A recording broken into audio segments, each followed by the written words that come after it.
Pemirsa, sejumlah peneliti ini mengungkapkan bahwa ada potensi tsunami yang bisa setinggi 34 meter di Indonesia. Ini berarti prediksi ketinggian tsunami melebihi tsunami Aceh. Nah, ada peneliti utama dari BMKG, Pepen Supendi, dari penelitiannya mengungkap bahwa potensi ini berkaitan dengan tingkat kegempaan yang tinggi yang di dalam serta juga di wilayah Jawa Barat dan juga Sumatera yang merupakan akibat dari pertemuan lempeng Indo-Australia dan juga subduksi di bawah lempeng Sunda. Nah, ini ada datanya di sebelah saya ini. Jadi ini ada temuan ya, pemirsa. Jadi ini benar-benar nyata, jadi bukan ada hasil rekayasa. Jadi mereka sudah berkumpul dalam penelitian ini. Terdapat sejumlah ahli kegempaan dalam negeri, ada Dwi Kora Karnawati, kemudian juga ada dari Tato Yatimantoro, dan juga Daryono dari BMKG, dari BRIN juga ada, termasuk dari University of Cambridge juga ikutan di sini, termasuk dari BNPB. Nah, sehingga penelitian ini sangat tidak main-main dan bukan sembarangan. Jadi tim peneliti ini memanfaatkan katalog data seismik yang bersumber dari BMKG, kemudian dari Pusat Penelitian Seismik Internasional, periode April 2009 sampai Juli 2020 untuk melakukan hypocenter gempa. Jadi mereka berkumpul, kemudian hasil penelitiannya ditemukanlah bahwa ini akan ada celah seismik besar di selatan Jawa Barat dan Sumatera bagian Tenggara yang berpotensi menjadi gempa yang besar sekali, magnitudenya 8,9, potensi tsunami-nya adalah 34 meter. Ini tinggi sekali ya pemirsa ya. Nah, sebenarnya jika kita berbicara soal megatrust, jika dilihat dari definisinya, megatrust ini adalah kondisi pecahnya batas lempeng yang terjadi di bidang kotak dua lempeng tektonik yang bertemu di zona subduksi. Nah, karena gerakan relatif lempeng ini yang tidak terbendung, tekanan terakumulasi di area dua lempeng tersebut dan akhirnya saling mengunci sehingga dilepaskanlah melalui gempa megatrust. Jadi ini ada kekuatan yang ditahan kemudian terlepas begitu ya. Sumber gempa megatrust biasanya ada di bawah laut pemirsa. Megatrust ini memiliki potensi menimbulkan tsunami yang karena ada pergerakan besar vertikal dasar laut selama gempa terjadi. Baik. Nah, megatrust itu tadi definisinya sudah ada apa? Kemudian nih mana sih sebenarnya wilayah Indonesia yang akan menjadi perhatian ya? Nah, karena negara kita terletak pada bagian cincin api Pasifik yang membuat Indonesia rentan bencana, terutama gempa dan tsunami. Dalam buku Pusat Studi Gempa Nasional disebutkan bahwa sumber gempa dari segmen megatrust hanya berjumlah 13 segmen. Tapi ini bukan hanya sebenarnya. Jadi kami coba ilustrasikan di sebelah kanan saya, kalau bisa difokuskan atau di sebelah petanya, pemirsa. Jadi ini adalah segmentasi megatrust di Indonesia, ada beberapa. Satu ada barat, satu adalah ini barat Sumatera, ada 6 segmen. Kalau misalnya kita bisa lihat di sebelah sini pemirsa ya. Oke, ini ada 6. Kemudian juga selatan Jawa ada 3 segmen.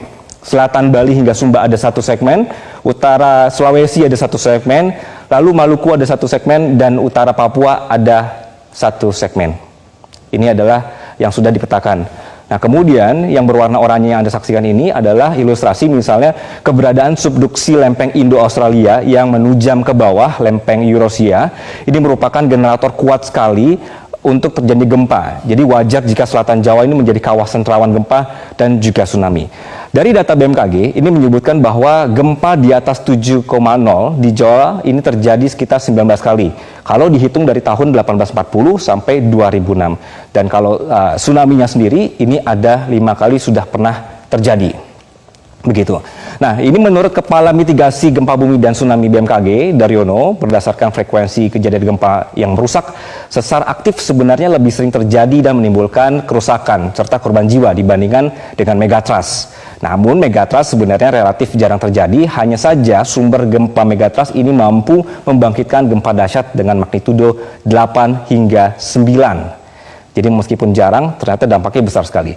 Sementara sumber gempa sesar aktif rata-rata hanya mampu memicu gempa paling tinggi 7,5. Yang membuat beda, gempa sesar aktif yang lebih sering terjadi banyak berpusat di daratan, dekat perkotaan, kemudian bahkan tempat tinggal kita sendiri, pemirsa. Begitu. Dan penelitian ini sebenarnya bukan untuk membuat kita takut atau membuat kita panik. Sudah cukup banyak sebenarnya peristiwa bencana ini di masa lalu. Jadi kita perlu untuk terus mempelajarinya untuk meminimalisir dampak dari megatrust itu sendiri. Sekali lagi karena kita tinggal di negara yang alamnya subur namun juga rentan bencana, pemirsa, sudah pasti bencana ini akan terjadi.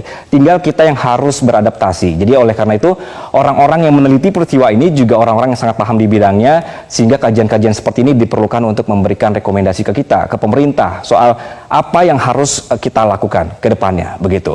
Nah, itulah kenapa setiap ada kajian seputar bencana, ujung-ujungnya sudah pasti akan membahas mitigasi bencana. Nah, sudah siap belum seandainya ini amit-amit begitu ya, seandainya terjadi potensi tsunami 34 meter ini.